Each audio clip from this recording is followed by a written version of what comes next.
பணிபுரிந்தேன்.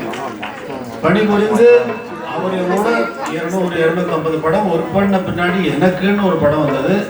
அவருடைய உதவியாளனாக ஒர்க் பண்ணுறப்பன்னா ஆர்கஸ்ட்ரேஷன்ஸ் மற்ற இதெல்லாம் பார்க்குறப்போ நான் அப்பப்போ வந்து நானும் எல் வைத்தியநாதனும் இருந்து மியூசிக் பண்ணிட்டு இருந்தோம். ஆனால் எனக்குன்னு ஒரு படம் வந்தப்போ ஐயோ நமக்கு படம் வந்துச்சு, இது எப்படி மியூசிக் எல்லாம் பாட்டெல்லாம் போட்டுட்டு இருக்கு, அவரோட உட்காந்து எல்லா பாடல்களுக்கும் இசை அமைப்பதும் பேக்ரவுண்ட் அதில் வர இன்பிட்வீன் வர மியூசிக் எல்லாம் பண்ணுறதும் நான் எல் வைத்தியநாதனமாக தான் இருக்கும். அவ்வளவு பரிச்சயம் இருந்தாலும் எனக்கென்று ஒரு தனி படம் வருகின்ற பொழுது நான் ஒரு சிறுவனாக ஐயோ நமக்கு ஒன்றும் தெரியாது, படம் வந்துருச்சு என்ன பண்ண போகிறோம்னு பாட்டெல்லாம் எழுதிட்டார் பஞ்சு அருணாச்சலம். டியூனும் நான் போட்டதெல்லாம் வாங்கி எழுதிட்டார். அன்னக்கிளி ஒன்று தேடுது, 6 மாதம் 1 வருஷம் ஆவரம்பு மீனி வாடுது. நான் யோசிக்கிறேன் இதுக்கு நாளைக்கு ரெக்கார்டிங், நாளை கழிச்சு ரெக்கார்டிங், ஐயோ இதுக்கு எப்படி மியூசிக் போடுறது அப்படின்னு சொல்லி இத்தனை படங்களுக்கு 250 படங்களுக்கு ஒர்க் பண்ண பின்னாடி எனக்குன்னு வரும் பொழுது நம்ம தானே காலடி எடுத்து வச்சு நடந்து போகணும். நமக்கு அது அம்மா அப்பாவை நடந்து போவாங்க, நடக்காது.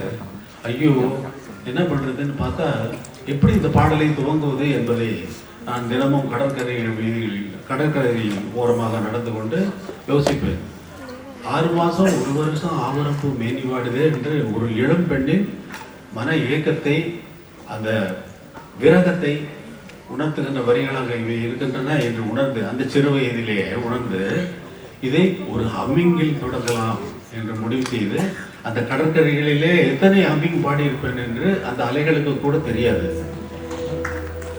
இது எப்படி தொடங்கினேன்னா,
இந்த பாடல் இதுவரை திரையுலகத்தில் நான் நுழைந்து வரும் வரை இந்த மாதிரியான ஒரு தாள அமைப்பில் எந்த பாடலும் வரவில்லை.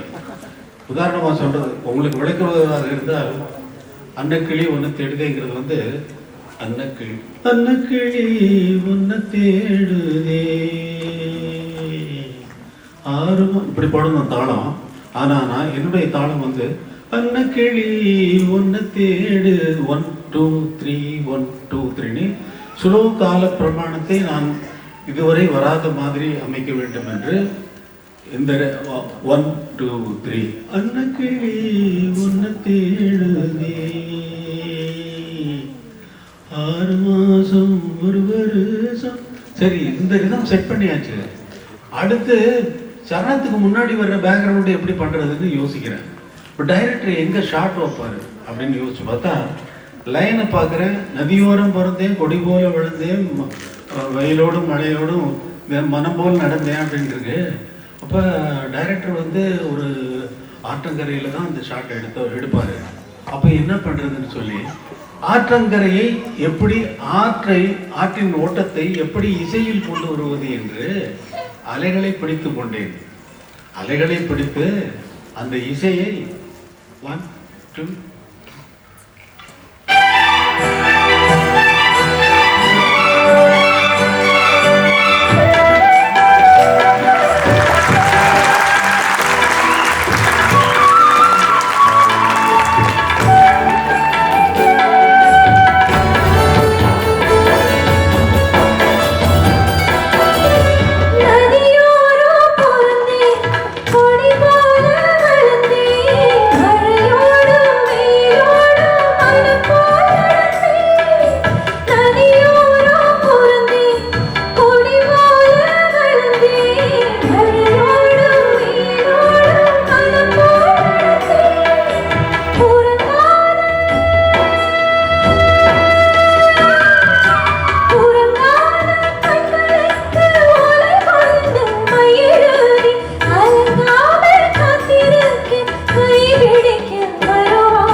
இது செகண்ட் பேக்ரவுண்டு போட்டாச்சு.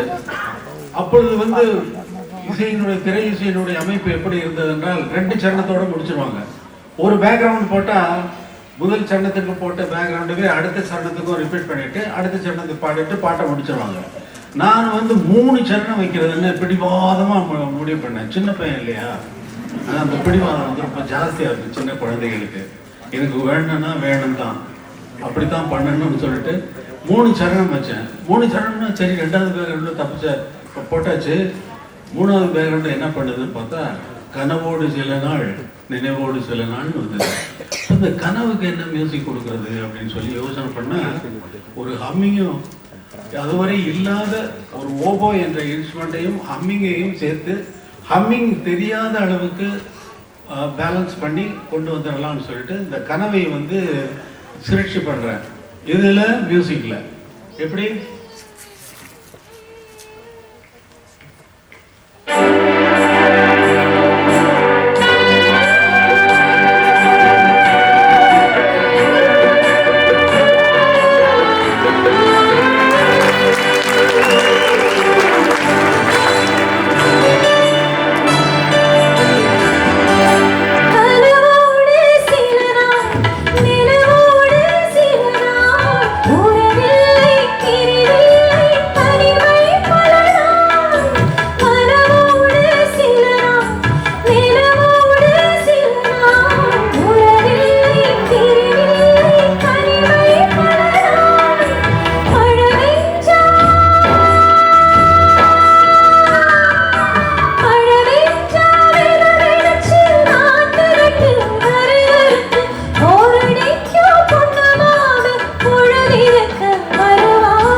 அதே போல போரடிக்கும் பொண்ணு மாமன் பொழுவிருக்க வருவாரோன்னு கேட்டனால நெக்ஸ்ட் ஷாட் வந்து களத்து மேட்டுக்கு தான் போகும் அப்படின்னு முடிவு பண்ணி களத்து மேட்டை வந்து மியூசிக்கெல்லாம் கிரியேட் பண்ணுறேன். 1 2